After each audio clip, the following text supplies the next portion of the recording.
A través de todo el libro de Mateo, y el día de hoy vamos a llegar al final del capítulo 5, así que vamos a estar viendo el libro de Mateo, capítulo 5, versículos desde el 38 hasta el 48. Estamos en esta parte que se le conoce como el Sermón del Monte, Mateo capítulo 5, versículos del 38 al 48, y me gustaría pedirle que cuando lo tenga, si no tiene ningún impedimento físico, se pueda poner sobre sus pies junto conmigo y responderme con un amén. Amén. Dice la palabra de nuestro Señor, Mateo capítulo 5, versículo 38. Oísteis que fue dicho, ojo por ojo y diente por diente. Pero yo os digo, no resistáis al que es malo, antes a cualquiera que te hiera en la mejilla derecha, vuélvele también la otra. Y al que quiera ponerte a pleito y quitarte la túnica, déjale también la capa. Y a cualquiera que te obligue a llevar carga por 1 milla, ve con él 2. Al que te pida, dale, y al que quiera tomar de ti prestado, no se lo rehuses. Oísteis que fue dicho, amarás a tu prójimo y aborrecerás a tu enemigo.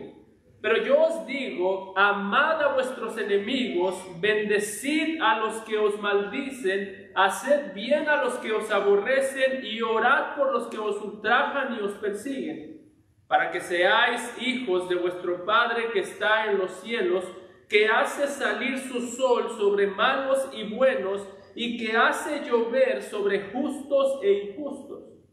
Porque si amáis a los que os aman, ¿qué recompensa tendréis? ¿No hacen también lo mismo los publicanos? Y si saludáis a vuestros hermanos solamente, ¿qué hacéis de más? ¿No hacen también así los gentiles? Sed pues vosotros perfectos, como vuestro Padre que está en los cielos es perfecto. Amado Señor, qué gran mandamiento tú nos has dejado. Y Señor, el día de hoy confesamos que no es lo difícil de entender de este mandamiento, sino lo difícil de practicar a lo que el día de hoy nos enfrentamos. Padre, tú sabes que por naturaleza nosotros no podemos y no queremos amar a aquellos que nos aborrecen. Tú sabes que por naturaleza nosotros somos personas vengativas. Y Señor, en nuestro corazón, aún a los que puedan llevar muchos años caminando con Cristo, reconocemos que en nuestro corazón todavía hay una raíz de venganza, una raíz de resentimiento en muchas ocasiones, de rencor. Así que Padre, el día de hoy venimos y traemos nuestros corazones delante de ti, de tal manera que tú expongas lo que hay en nosotros, y de tal manera que no veamos nuestro corazón a la luz del mundo pecaminoso en el que nos encontramos, sino a la luz de tu santidad, que será, Señor, aquello que tendremos cara a cara cuando pasemos de este mundo. Un Dios santo que juzgará cada una de nuestras obras. Ayúdanos, Padre, porque reconocemos que por naturaleza no amamos, por naturaleza odiamos, pero también reconocemos que por la nueva naturaleza que nos has dado en Cristo, podemos amar, podemos perdonar y podemos genuinamente gozarnos cuando nos persiguen. Te lo pedimos, Señor, en Cristo Jesús. Amén. Pueden tomar asiento, hermano. En esta sección del Sermón del Monte que hemos estado viendo ya por algunas semanas y que finalizamos el día de hoy, podría decirse que una de las cosas que el Señor Jesucristo ha estado haciendo es mostrándonos la manera en la que deben lucir las relaciones interpersonales de aquellos que se identifican como discípulos del Señor Jesucristo. Si usted recuerda, desde que iniciamos esta sección en el capítulo 5, una de las cosas que miramos es que el Señor Jesucristo ha puesto un énfasis fuerte en cómo deben lucir nuestras relaciones.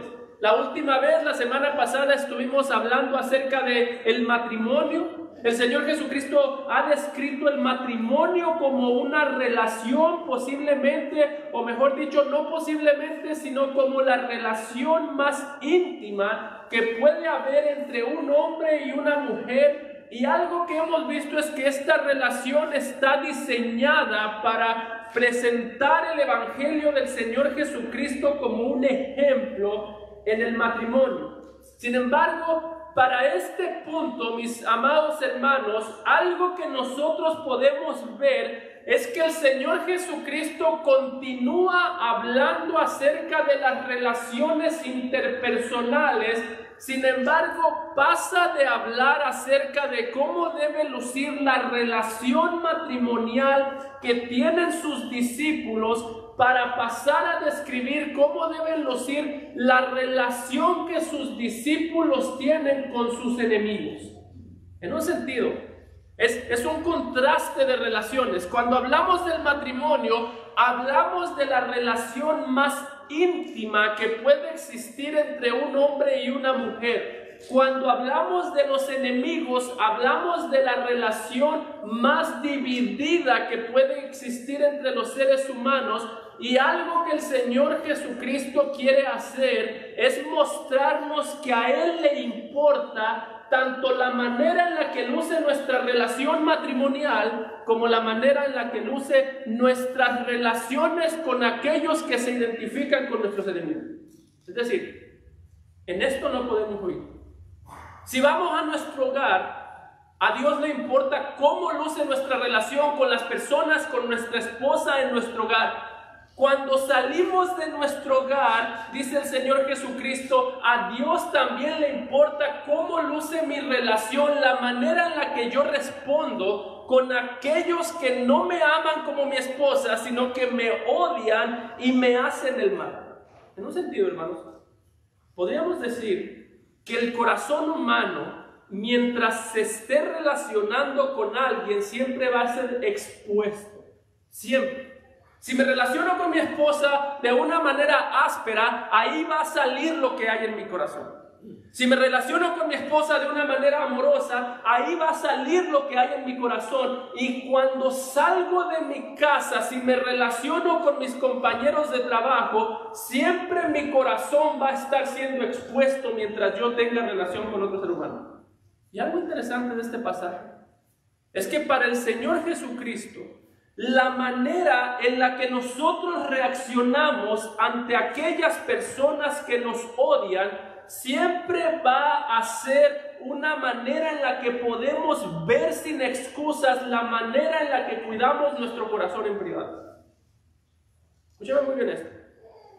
La manera en la que yo reacciono cuando estoy bajo presión, la manera en la que yo reacciono cuando estoy bajo ataque injusto, eso no solamente refleja el mundo malo en el que yo vivo. A veces pensamos, la gente me maltrata, es porque el mundo es malo. No, eso es parte de, pero la manera en la que yo reacciono ante las injusticias que se cometen contra mí, siempre va a ayudarme a ver la manera en la que está mi corazón delante de Dios, en lo más oculto de mi corazón. ¿Tú quieres saber qué hay en tu corazón? ¿Cómo reaccionas cuando alguien te trata mal?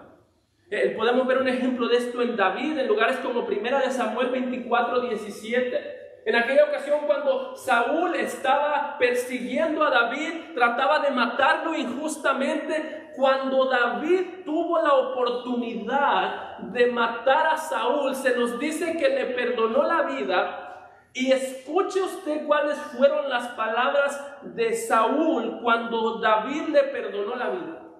David tenía todo el derecho de matar a Saúl.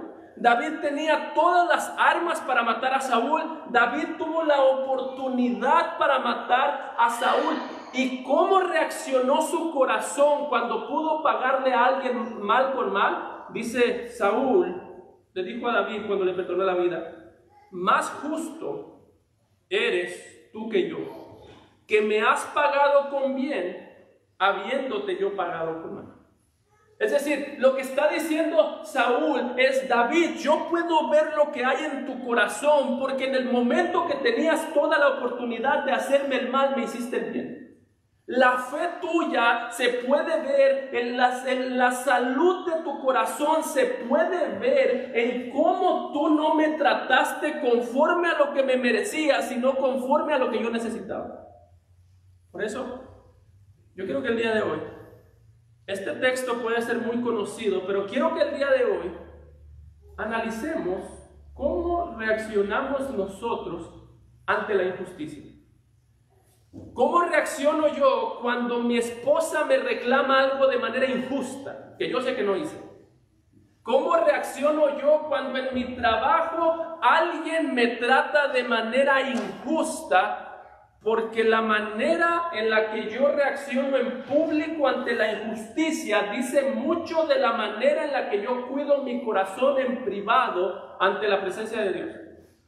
Así que, hermano, si en este proceso tú quieres poner una excusa de decir: pastor, es que nadie puede aguantar tanta injusticia, no hay problema. Puede exponer excusa, pero asegúrate, como siempre decimos, que esa excusa sea válida delante de Dios. Que tú le puedas decir a Dios: Señor, es que nadie puede aguantar tanta injusticia. Señor, es que nadie puede aguantar tanta maldad. Por eso reacciono mal. Y si Dios dice: tienes razón, entonces tienes razón. Así que asegúrate de tener una excusa delante de Dios. Porque queramos o no, el mundo injusto donde nosotros vivimos también saca la injusticia que hay en nuestro corazón. Por eso es que este pasaje lo vamos a ver en dos partes. Primero, en los versículos del 38 al 42, vamos a ver el cristiano y la venganza. Y en los versículos del 43 al 48 vamos a ver el cristiano y sus enemigos. Y note cómo inicia o cómo continúa el Señor Jesucristo diciendo: oísteis que fue dicho. Se vuelve a repetir esta frase: ojo por ojo y diente por diente. Pero yo os digo, no resistáis al que es malo, antes a cualquiera que te hiera en la mejilla derecha, vuélvele también la otra.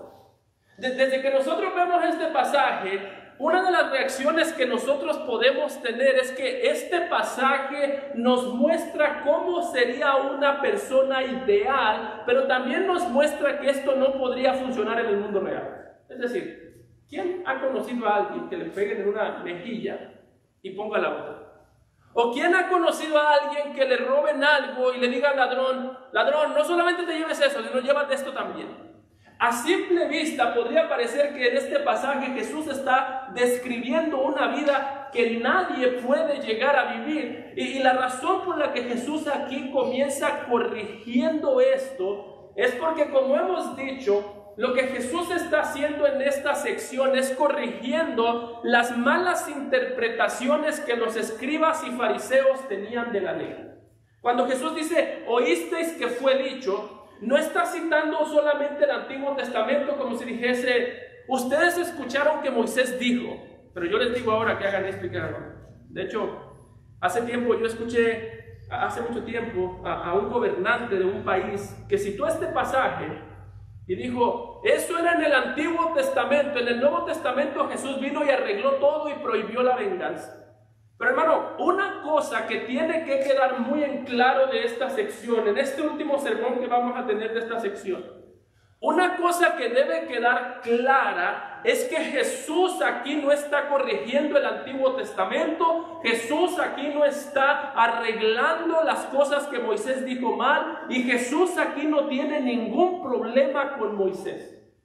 De hecho, Jesús mismo dice en Juan capítulo 8, escudriñen las escrituras, creen que en ellas tienen la vida eterna, y dice: si creyeran a Moisés, me creerían a mí, porque Moisés escribió de mí. Lo que dice Jesús es: yo no tengo ningún problema con Moisés. Los mandamientos que dio Moisés también yo los di. Así que cuando Jesús, una cosa tiene que quedar clara: cuando Jesús está aquí corrigiendo esto, no está en contra de lo que se escribió en el Antiguo Testamento. Si usted va conmigo a Deuteronomio 19:21, Jesús aquí está citando ese mismo pasaje cuando Moisés le dijo a la nación de Israel, cuando hablando con los jueces acerca de cómo debería solucionarse un crimen en la nación, Moisés les dijo, a los criminales no les compadecerás. Es lo que está diciendo Moisés. Cuando haya un criminal en la nación, alguien que cometió un delito, dice, no le compadecerás vida por vida, ojo por ojo, diente por diente, mano por mano, pie por pie. En el Antiguo Testamento se decía, si un criminal le corta un pie a una víctima, ¿qué le vamos a hacer al criminal? Cortarle el pie. Si un criminal le quita la vida a una persona, ¿qué tiene que pasarle a ese criminal? Le tiene que quitar la vida. Y alguien diría, Jesús aquí está diciendo que ya eso no más. No se le debe quitar la vida más a un criminal. Pero hermano, Jesús no está diciendo que eso no debería ser así. Es decir, Jesús no está en contra con que los criminales sean castigados. Y note las palabras que utiliza Moisés, dice Moisés, y no le compadecerás. Jesús no está en contra de que se le den castigos sin compasión a un criminal. Eso tiene que quedar muy claro, porque a veces que dicen, en nombre del amor tenemos que, el asesino, que no lo maten porque en nombre del amor, Jesús dijo que no más. No, Jesús no está en contra de que el gobierno le quite la vida a un criminal. Un ejemplo, si un policía le quita la vida a un criminal que estaba matando a otra persona, Jesús no está en contra de eso, Jesús no se ofende. Lo que Jesús aquí está corrigiendo no es la venganza solamente. Lo que Jesús aquí está corrigiendo es que para Jesús el gobierno, los gobernantes tienen derecho de traer venganza, los cristianos no. Es como si Jesús estuviese diciendo, el problema de esta interpretación es que los fariseos utilizaban estos pasajes para decir, Dios nos ha dado derecho de vengarnos en contra de todo aquel que nos haga mal. Y Jesús está diciendo, no, Dios le ha dado derecho al gobierno de vengarse contra los criminales, no a la iglesia. Podemos pensarlo de esta manera. Es como si Dios a través del gobierno cuida a la ciudadanía, a través del gobierno trae juicio, trae castigo, a través del gobierno trae destrucción al impío y a través de la iglesia trae salvación a las almas. Y lo que Jesús está diciendo es, para mí, ustedes han escuchado que se les ha dicho que tienen derecho a vengarse, pero yo les digo, tengan cuidado con ser ustedes los que desean la venganza. Si un policía le quita la vida a un criminal, no hay problema. A él se le dio la espada para que él sea el que trae justicia y juicio. Si un cristiano, por causa de la venganza, le quita la vida a alguien que lo ofendió, ese sí es un gran problema, está diciendo Jesús. Así que, ¿está Jesús en contra de los juicios severos contra los criminales? No, no está en contra. De hecho, entre paréntesis, usted quiere saber ¿cómo es que un gobierno debería funcionar? Bueno, la función principal de un gobierno, bíblicamente, no es que el gobierno le va a dar dinero a los pobres. Bíblicamente esa no es la función del gobierno. Tampoco es que el gobierno tiene la tarea de darle despensas a la gente. Esa no es la función del gobierno, bíblicamente. Como cristianos, ¿saben qué es lo que nosotros debemos pedir? Un gobierno que aterrorice a los criminales y le dé paz a los justos. Un gobierno que aterrorice a todo aquel que hace el mal y le dé tranquilidad a todo aquel que hace el bien. Dice Salomón mismo en Proverbios que cuando los inicuos o cuando los impíos gobiernan, el pueblo gime. Así que Jesús está diciendo, discípulos amados míos, ni se les ocurra justificar el pecado que debe ser castigado, pero ni se les ocurra al mismo tiempo ser ustedes los que desean castigar el pecado. Jesús no niega que nosotros vamos a sufrir. De hecho, ya antes lo ha dicho en Mateo 5:11. Bienaventurados sois cuando por mi causa os vituperan y os persigan y digan toda clase de mal contra vosotros, mintiendo.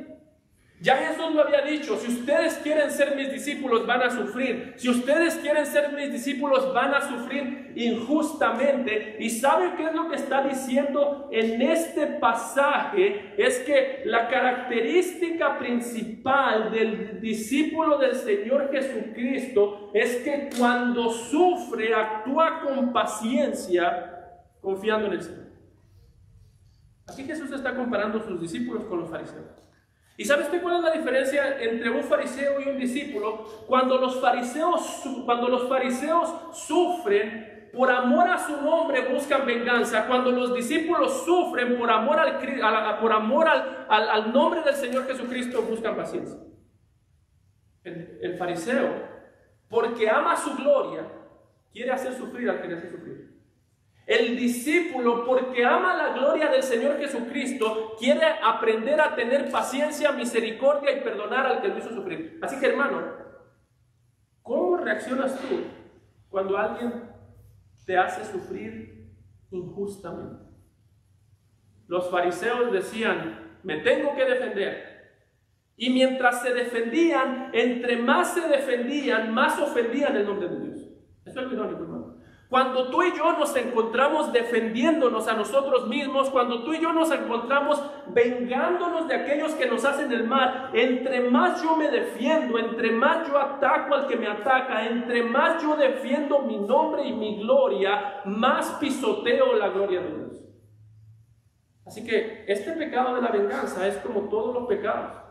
Nos hace ver lo bonito que se va a sentir y solamente esconde el precio que tenemos que pagar.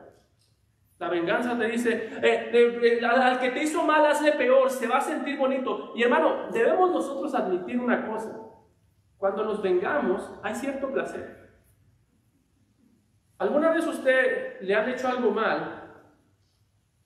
Y cuando usted le hace algo mal a la otra persona, ¿no siente usted como que le sale algo, un placer, algo? Pero ese placer, el precio de ese placer, el precio de ese gusto, de esa alegría, de lo que el Señor Jesucristo está diciendo aquí, el precio de esa alegría es pisotear la gloria de Dios. Para que tú te sientas contento, Dios tiene que verse ofendido.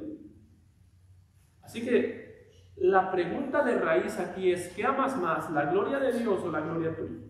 Todo el tiempo están compitiendo esas dos cosas. O yo recibo humillación para que Dios sea glorificado, o yo traigo ofensas ante Dios para que yo sea glorificado. Esa es la pregunta que siempre se tiene que hacer. Hay un sentido que Jesús aquí está advirtiendo a los discípulos, les está diciendo, no crean que yo les estoy dando permiso de vengarse, porque hay un sentido, hermanos, que cuando nosotros estamos en un momento de presión, cuando estamos, por así decirlo, bajo ataque, lo que los ataques hacen es sacar lo que siempre hubo guardado en nuestro corazón. Piensa de esta manera, el Señor Jesucristo sufrió injustamente. ¿Y qué dice el apóstol Pedro? Que cuando le ultrajaban, no respondía ultrajando. Y dice, cuando padecía, no amenazaba, sino que se encomendaba a aquel que juzgaba con justicia.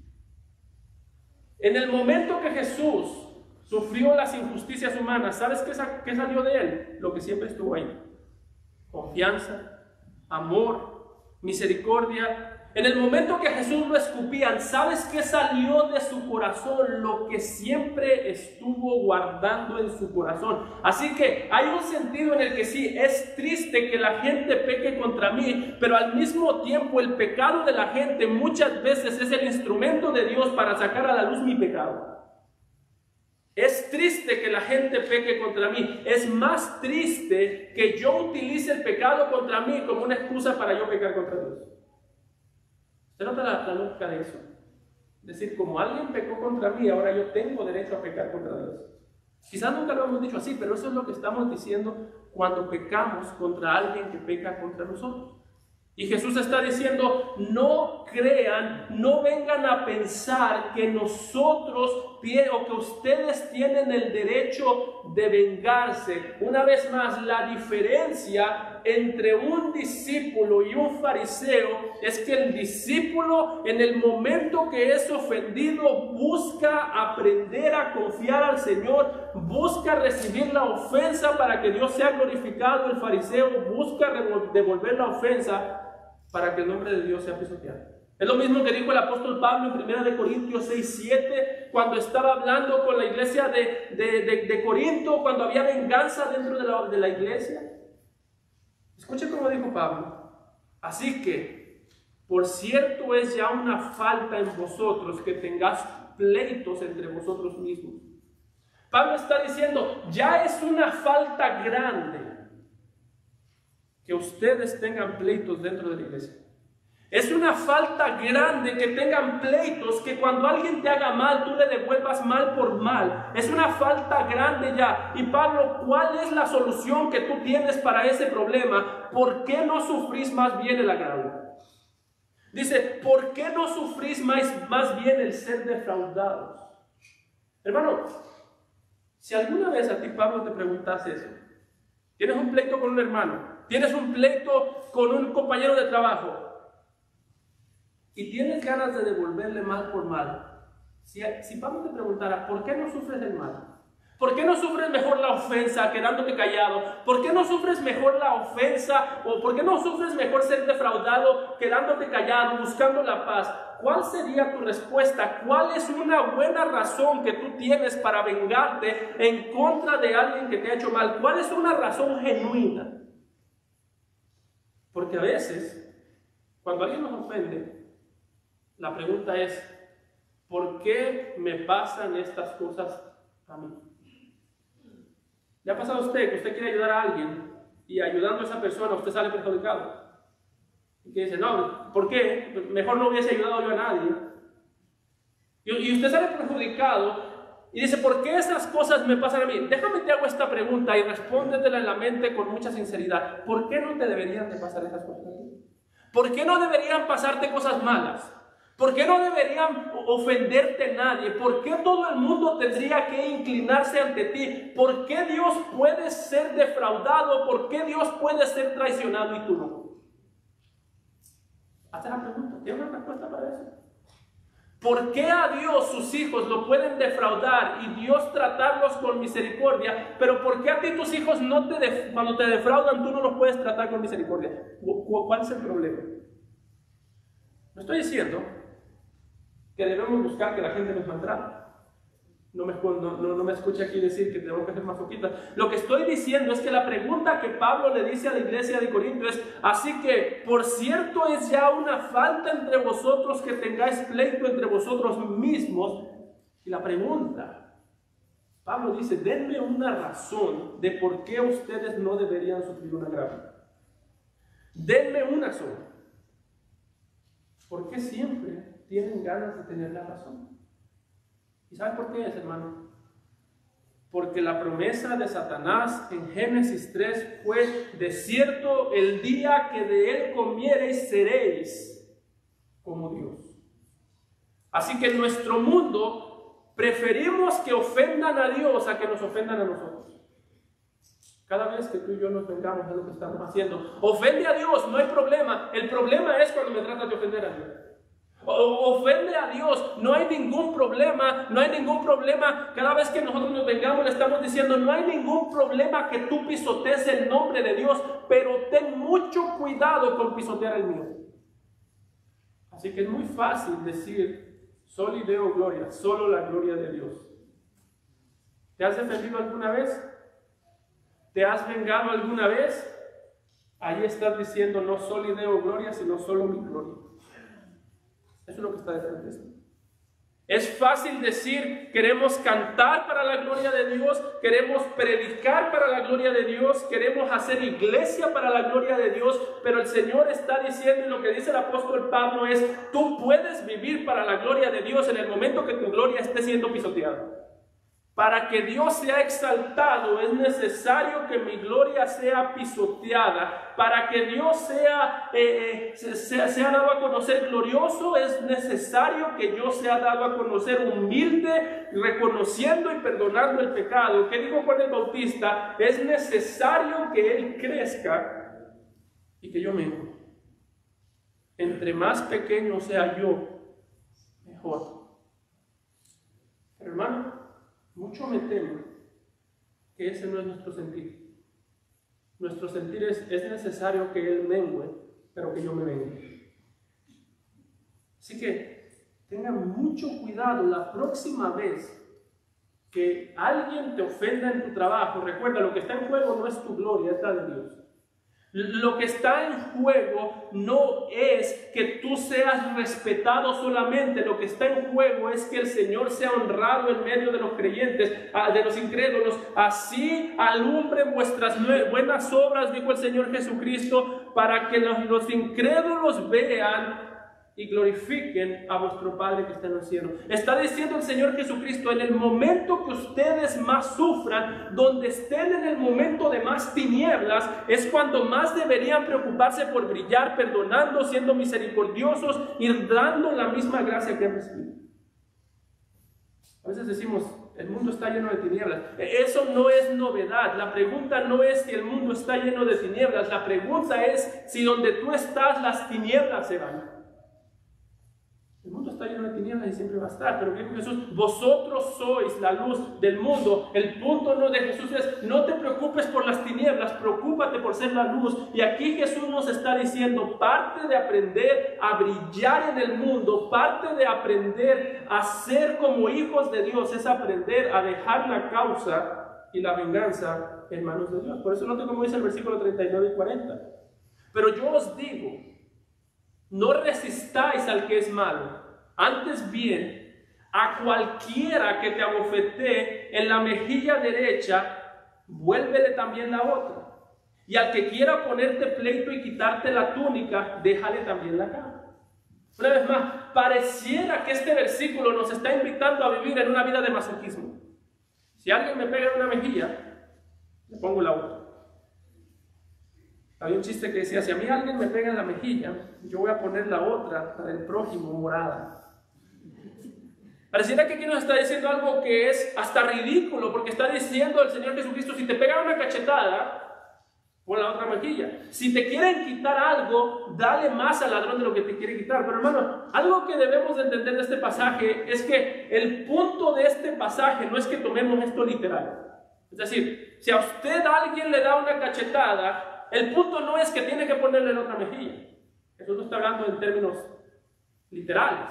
De hecho, es interesante que inclusive en el Antiguo Testamento, cuando se hablaba del amor, cuando se hablaba de la responsabilidad de un hombre, algo que se le describe al hombre siempre es como un protector. La pregunta aquí es, si el día de mañana alguien viene a mi hogar a querer lastimar a mi esposa y mis hijos, ¿tengo que dejarlo que lo lastime? Le tengo que decir a mi esposa, lo siento mucho, soy cristiano, así que ponle otra mejilla. Si a una mujer, su esposo la está golpeando, le tengo que decir a esa mujer, hermana, ni modo, le tocó mal, dejen que le peguen en la otra mejilla. No, ese no es el punto. De hecho, aún en el Antiguo Testamento, note cómo se dice en Éxodo 22:2, si un ladrón fuere hallado forzando una casa y fuere herido y muere, el que lo hirió no será culpable de su muerte.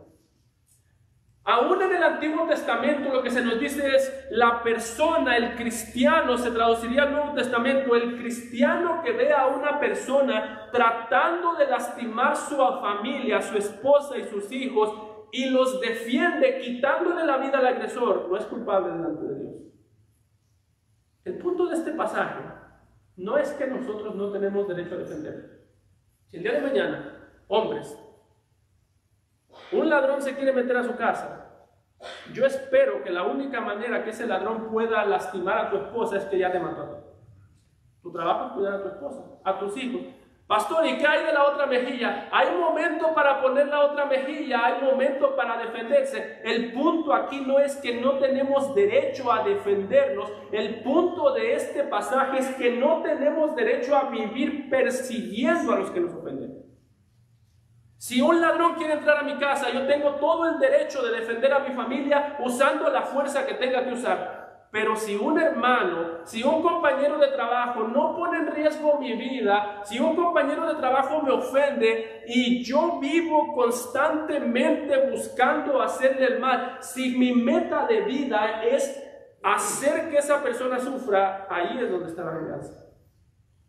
Una cosa es que yo me defienda en el momento, una muy distinta es que yo viva toda mi vida buscando perseguir a los que me hacen el mal. Y el Señor Jesucristo está diciendo en este pasaje, si hay alguien que los ofendió, si hay alguien que les hizo el mal, si hay alguien que pecó contra ustedes, no dediquen su vida a devolverle mal por mal. ¿Por qué? Porque la tarea principal del discípulo del Señor Jesucristo no es devolver el mal, sino que la tarea principal del discípulo del Señor Jesucristo es promover el reino. Si llega un momento en el que yo tengo que soportar una ofensa con tal de que el reino del Señor Jesucristo siga avanzando, yo tengo que soportar una ofensa. Si llega un momento en mi trabajo en el que un compañero de trabajo me ofende y yo me quedo callado con tal de darle un buen ejemplo a los otros compañeros de trabajo, el Señor Jesucristo diría, mejor quédate callado y sufre la ofensa con tal de que mi reino sea avanzando en el lugar donde tú te encuentres. Ese es el punto, y eso es de hecho lo que vemos en los discípulos del Señor Jesucristo, en el apóstol Juan y Pedro. En Hechos 5:41 se nos dice que cuando sufrieron persecución por causa del Evangelio, cuando los azotaron, cuando los lastimaron, ¿cómo luce poner la otra mejilla? Dice que los discípulos salieron de la presencia del concilio gozosos de haber sido tenidos por dignos de padecer afrenta por causa del nombre. Ellos dijeron, si por causa del nombre de Cristo, si el nombre de Cristo va a ser exaltado cuando yo sufra sin defenderme, entonces por causa de su nombre con gozo vamos a sufrir. Si tu sufrimiento promueve el reino, mejor es el sufrimiento. El punto de estos discípulos no es que sufrieron porque les gustaba el sufrimiento. Yo creo que no hay una persona que le guste el sufrimiento. Si a usted le gusta el sufrimiento, tiene un problema muy grave, un masoquista. El punto no es que sufrieron porque les gustaba el sufrimiento, no. Ellos posiblemente odiaban el sufrimiento, pero el punto es que sufrieron porque amaban más el nombre del Señor Jesucristo que la comodidad. Hay tiempo para defenderse. Creo que eso quede claro. Hay tiempo para defender a mis hijos. Si su vida está en peligro, hay tiempo para defender mi hogar, hay tiempo para defender la vida, y hay tiempo para dejar pasar la ofensa con tal de dar testimonio de que el Señor Jesucristo es superior en nuestra vida, con tal de dar testimonio de que amamos a Cristo más de lo que nosotros amamos nuestra tranquilidad. Y eso es lo que hacían estos discípulos, es lo mismo que hacía el apóstol Pablo. Si usted ve la vida de Pablo, hay tiempos en los que Pablo iba a sufrir y huía. Y hay tiempos en los que Pablo iba a sufrir y se quedaba. ¿Te recuerdas ese episodio donde lo lanzaron por una canasta? Lo bajaron y huyó del sufrimiento. Y hubo otro tiempo que él mismo fue el que corrió hacia el sufrimiento. Entonces, ¿qué hacemos? O corremos al sufrimiento o huimos del sufrimiento. Y el punto del Señor Jesucristo es, si tu sufrimiento va a promover el reino, entonces mejor acepta el sufrimiento. Si tu sufrimiento no va a promover el reino, entonces no sufras innecesariamente. De hecho, más adelante el mismo Señor Jesucristo va a decir, los mando como ovejas en medio de lobos, sean pues astutos como serpientes y mansos como palomas. ¿Qué quiere decir eso? Aprendan a saber, identificar cuándo es correcto sufrir poniendo la otra mejilla y cuándo es correcto evitar el sufrimiento. Cuándo es correcto sufrir con generosidad, es el punto cuando le dice de la túnica, de la capa. Si alguien te pide la túnica, dale también la capa. Quiere decir eso, que si un ladrón viene y me dice, dame tu cartera, yo le tengo que decir, no, espérate, te voy a dar también el capa. No. llegamos al mismo punto, es el punto de la sabiduría. Hay tiempo en el que si yo tengo que perder algo y perder eso me va a ayudar a promover el reino, entonces es mejor perder eso. Si yo tengo que perder la túnica, en aquel tiempo la túnica era lo que usaba un hombre para cubrirse durante la noche, la capa. Si yo tengo que pasar fríos, es lo que está diciendo Jesús. Si tienes que pasar frío, si tienes que pasar dolor, si tienes que pasar carencia por las injusticias de los hombres, pero ese frío, ese dolor, ese sufrimiento va a promover el reino, entonces tienes que estar dispuesto a pasar frío. No es pasar frío por pasar frío.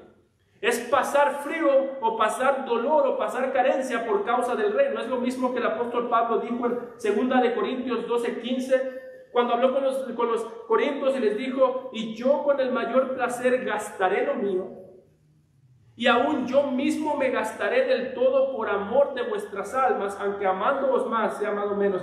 Pablo dijo: si para mí servirlos a ustedes en lugar de ganancia significa pérdida, entonces estoy dispuesto a perder con tal de que ustedes puedan crecer. Y esa es la actitud la que Jesús está diciendo aquí. Si un ladrón viene y me quiere quitar la cartera y yo puedo huir, huya, no se la dé. Si un ladrón viene y quiere entrar a mi casa y yo puedo defenderme, defiéndase, no lo deje que entre y lastime a su familia. Pero si un niño me roba algo y cuando me robó algo yo lo puedo exhortar, lo puedo corregir y le puedo predicar el evangelio, hágalo y no se preocupe por la venganza.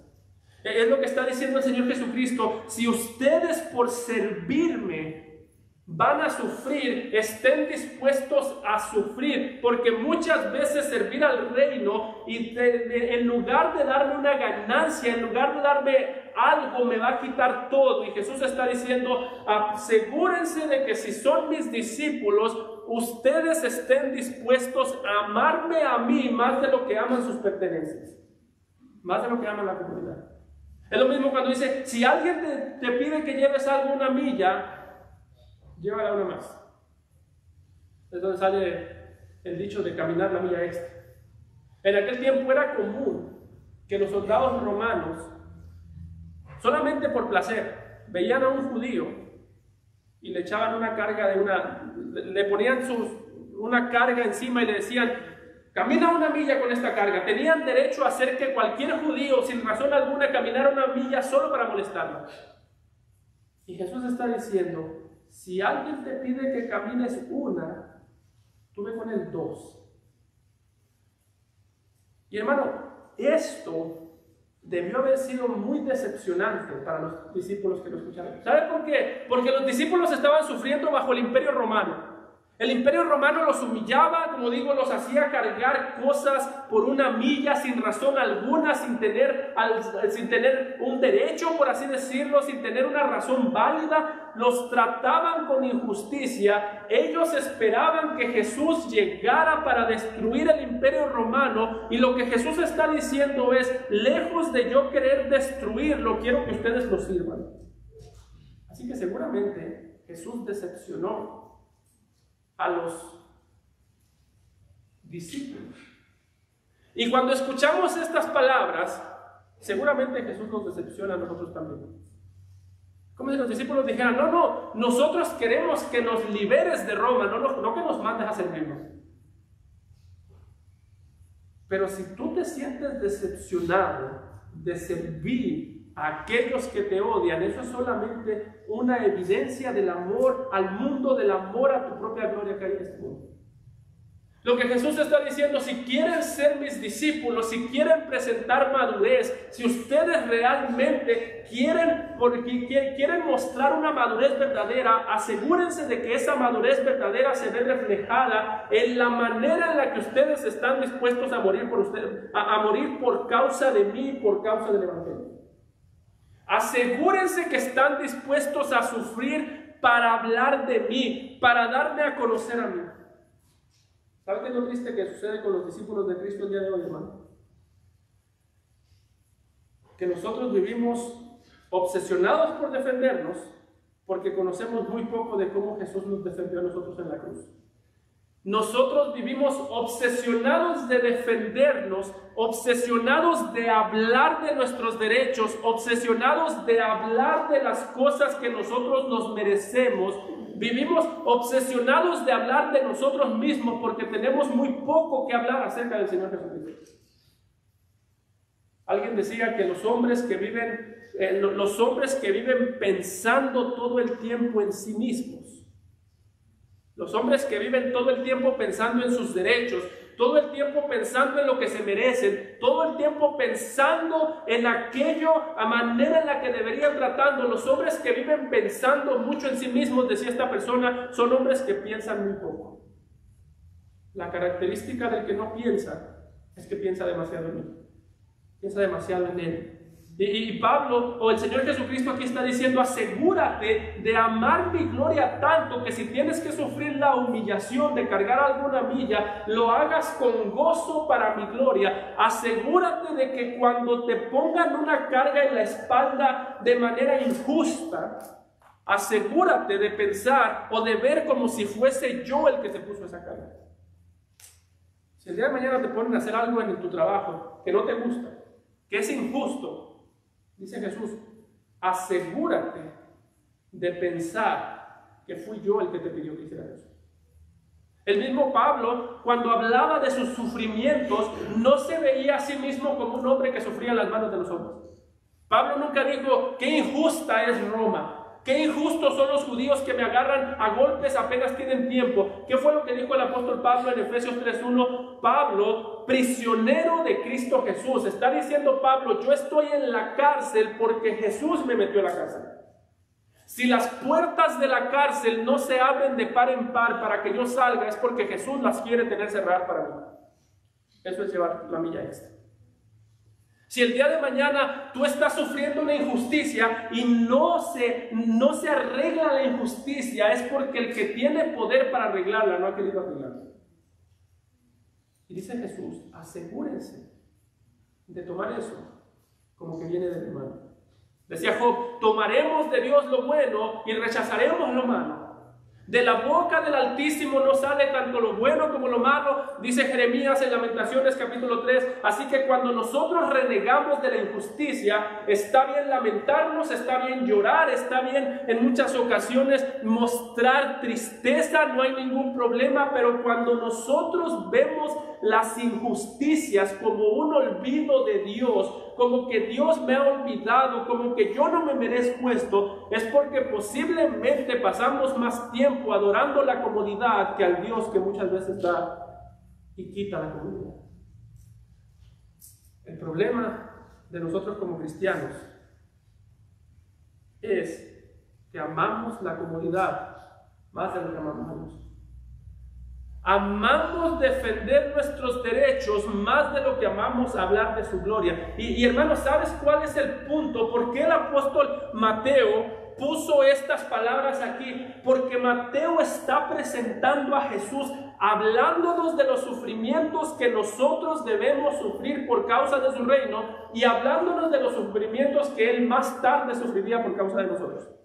De hecho, ya antes se había hablado de Jesús como alguien que voluntariamente se sometería a la injusticia en Isaías 50, versículo 6, cuando el profeta dice, di mi cuerpo a los heridores. Profetizando acerca de Jesús. Note que no dice, los heridores tomaron mi cuerpo. No dice, Poncio Pilato me mandó a la cruz. Dice, voluntariamente di mi cuerpo a los heridores y mis mejillas a los que me meseaban la barba. ¿Qué dijo Jesús? Si alguien te bofetea, ponle también la otra mejilla. ¿Y por qué, Jesús? ¿Por qué tengo que poner la otra mejilla por ti? Jesús diría, porque yo la puse por ti.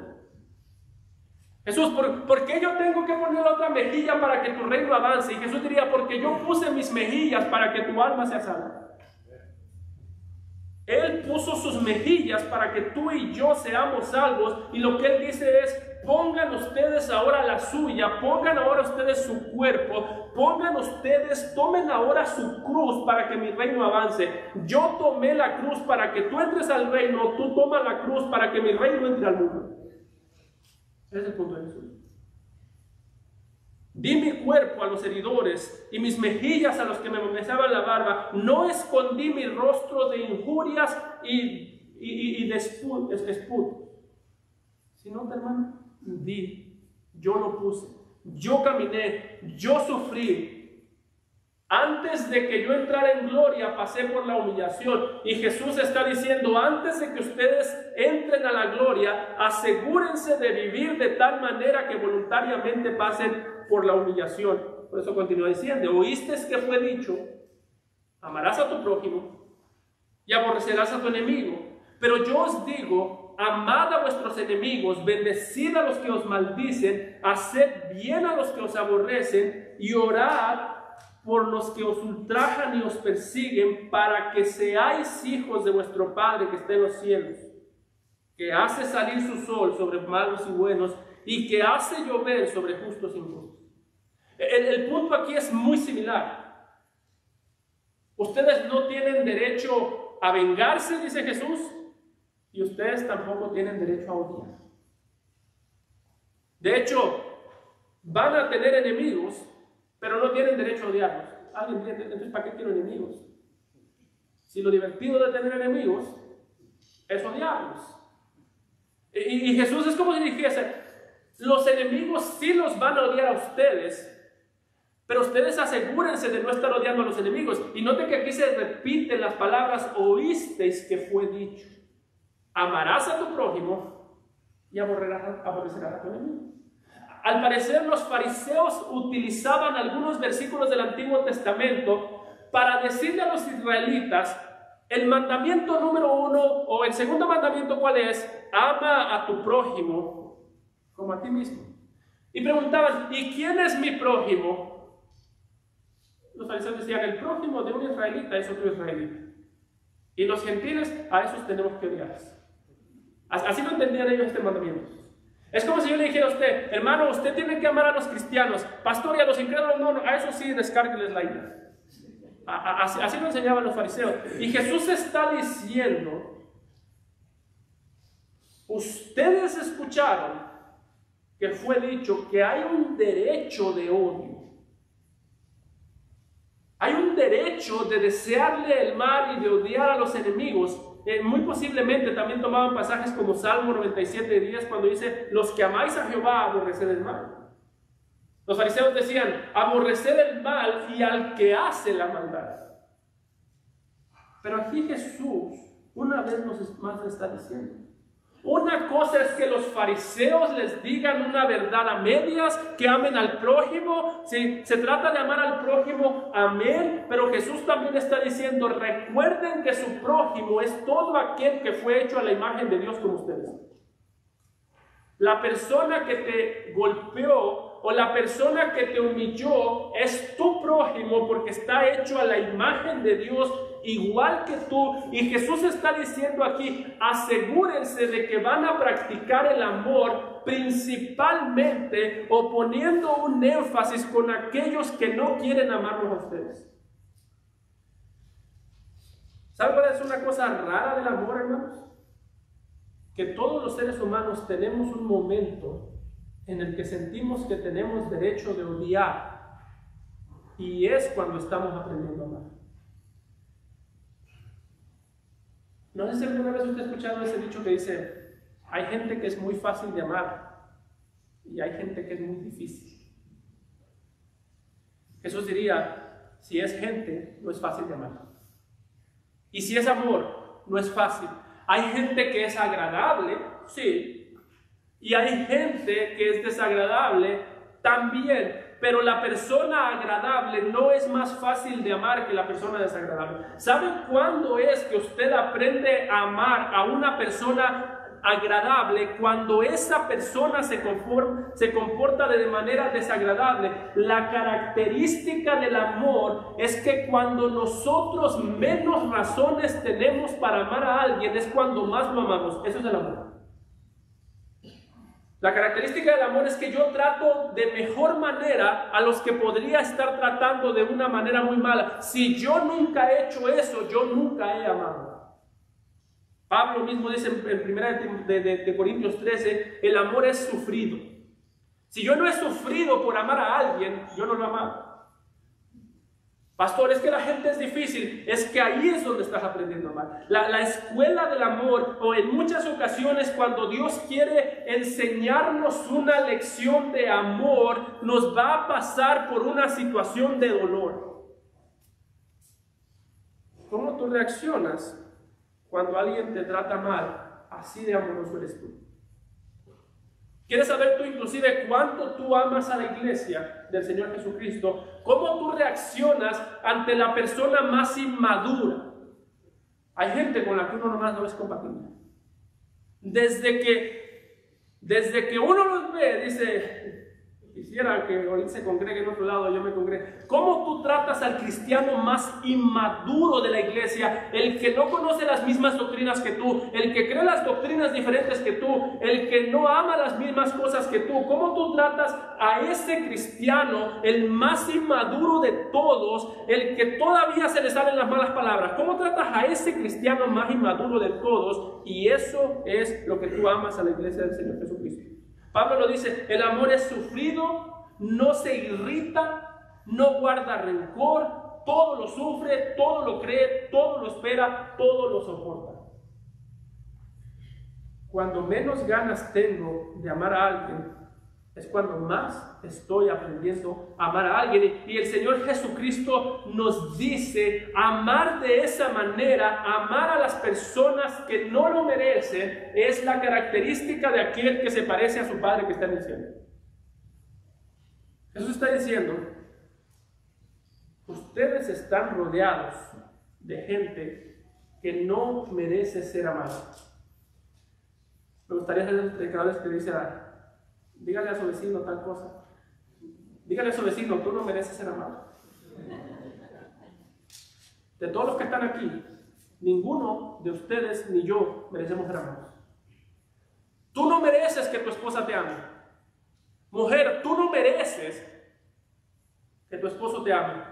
Tu esposo no merece ser amado, tus hijos no merecen ser amados. Jesús está diciendo, ustedes están rodeados de gente que no merece ser amada. Jesús, entonces, ¿por qué los amamos? No los amamos porque lo merecen, sino porque lo necesitan. Y está diciendo Jesús, porque eso hace el Padre.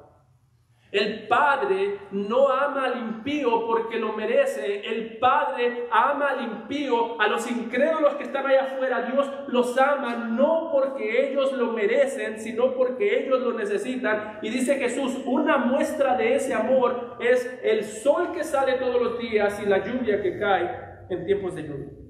Piénsalo de esta manera, hermano. El incrédulo merece ser quemado en las llamas del infierno, y a cambio de eso, o en lugar de eso, en lugar de quemarlo en las llamas del infierno, Dios hace salir su sol para darle el calor que necesita. El incrédulo merece ser ahogado en la ira de Dios, en el diluvio. Todo incrédulo que está allá afuera merece ser ahogado en el diluvio de Dios, en la ira de Dios, y en lugar de eso, Dios les da la lluvia que necesitan para alimentarlos. Está diciendo Jesús, Dios no hace eso porque el incrédulo lo merece. Dios hace eso porque Él es compasivo y porque el incrédulo lo necesita.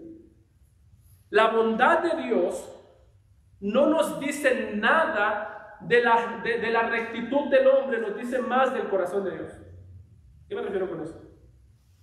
El hecho que Dios bendiga a una nación no quiere decir que esa nación es buena, quiere decir que Dios es bueno.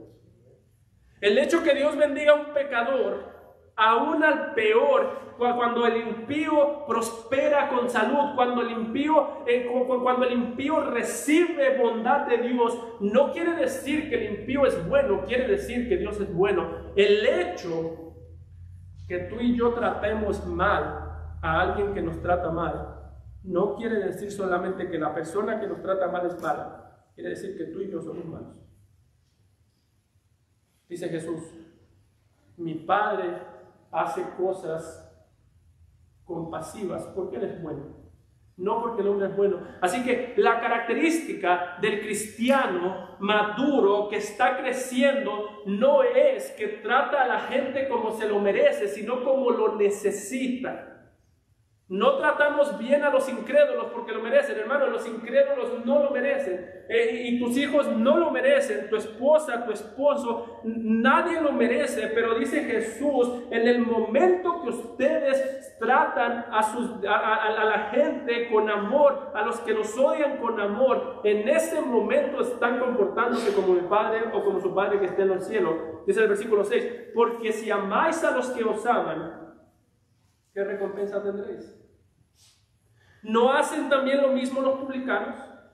Y si saludáis a vuestros hermanos solamente, ¿qué hacéis de más? ¿No hacen también así los gentiles? Sed pues vosotros perfectos, como vuestro Padre que está en los cielos es perfecto. Ahí parece que ya nos puso Jesús un peso encima. ¿Y ahora cómo lo quitamos? Sed perfectos. La palabra también podría traducirse, no quiere decir que usted y yo podemos ser perfectos como Dios. Este versículo los mormones podrían usar para decir, ahí está diciendo que podemos ser como Dios y que vamos a ser Dios. Una característica del falso maestro es que siempre dice mucho más de lo que dice el texto. El punto aquí no es que podemos ser perfectos como nuestro Padre que está en los cielos. Otra palabra que se podría traducir como perfectos es sean íntegros. Sean completos. ¿Y qué quiere decir eso? Que las mismas cualidades que se ven en el Padre se vean en nosotros. La palabra que se traduce aquí quiere decir o nos da la idea de algo que cumple el diseño para el cual fue creado. ¿De dónde viene la palabra diseño? Está diciendo, cumplan ustedes el diseño para el cual fueron creados por el Padre y parezcanse, sean íntegros, tengan las mismas características que tiene el Padre. Lo mismo que dice Pablo en Efesios 5, 1 y 2, ¿no? Que dice, sed pues imitadores de Dios como hijos amados, y andad en amor, como también Cristo nos amó y se entregó a sí mismo por nosotros, ofrenda y sacrificio a Dios en olor fragante. Dice Pablo, la característica o los genes de Dios se ven reflejados en un hijo de Dios a través del amor. Cuando ama a aquel que no merece ser amado, pero que necesita el amor. Y note que Jesús dice, si nada más amamos a los que nos aman, ¿eso de qué sirve? Está diciendo Jesús, tú no necesitas que yo vaya a la cruz para que tú ames a tus hijos. Si Jesús no hubiese ido a la cruz, tú todavía podrías amar a tus hijos. Si Jesús no hubiese ido a la cruz, tú todavía podrías amar a tu mamá. Tú y yo no necesitamos que Cristo hubiese muerto en la cruz para amar a nuestros hijos, para amar a nuestros padres, para amar a nuestros hermanos. Pero note que la palabra clave, la pregunta clave que hace Jesús es, ¿qué hacéis de más? Ustedes han conocido más gracia que los incrédulos, se espera de ustedes más obediencia que los incrédulos. Ustedes han conocido más amor que los incrédulos, se espera de ustedes más amor que los incrédulos. Así que hermano, mañana que vas a tu trabajo, ¿qué hacéis de más? Haz esta pregunta en tu trabajo. Si te comportas como los incrédulos, te estás comportando como alguien que nunca ha conocido la gracia. ¿Qué hacéis de más? ¿De qué manera se puede ver que yo conozco más que los incrédulos? ¿De qué manera me puedo ver más misericordioso que los incrédulos? Por eso, si tú estás aquí y no has creído en Cristo y tienes tu corazón lleno de rencor hacia tu padre, hacia tu madre, hacia quien sea, recuerda algo: los únicos que sienten que tienen derecho a tener rencor son los fariseos, los enemigos de Dios. Los únicos que tienen derecho a vivir recordando todo lo malo que les hicieron. Es que en mi infancia yo sufrí demasiado, es lamentable, es que cuando yo era pequeño mi padre me abandonó. Eso es triste, no se justifica, pero los únicos que sienten que tienen derecho a vivir del pasado, de las ofensas del pasado, en el resentimiento del pasado, son los fariseos. El día del juicio, tú le puedes decir a Dios: yo odio a mi padre porque él me abandonó. Y Dios te puede responder: ¿y eso cómo era mi culpa. ¿Cómo eso justifica tu pecado? Por eso, si no has creído, cree en el Señor Jesucristo el día de hoy. Amado Padre, damos gracias a ti por tu palabra, por tus mandamientos, por nuestro Señor Jesucristo, que con mucha claridad habló y nos enseñó no solamente el mandamiento, sino la gracia que hace posible ese mandamiento. Enséñanos a ser una iglesia llena de amor, una iglesia que descansa en ti y una iglesia que pone su esperanza en tu justicia y no en nuestra venganza. Te lo rogamos, Padre amado, en Cristo Jesús. Amén.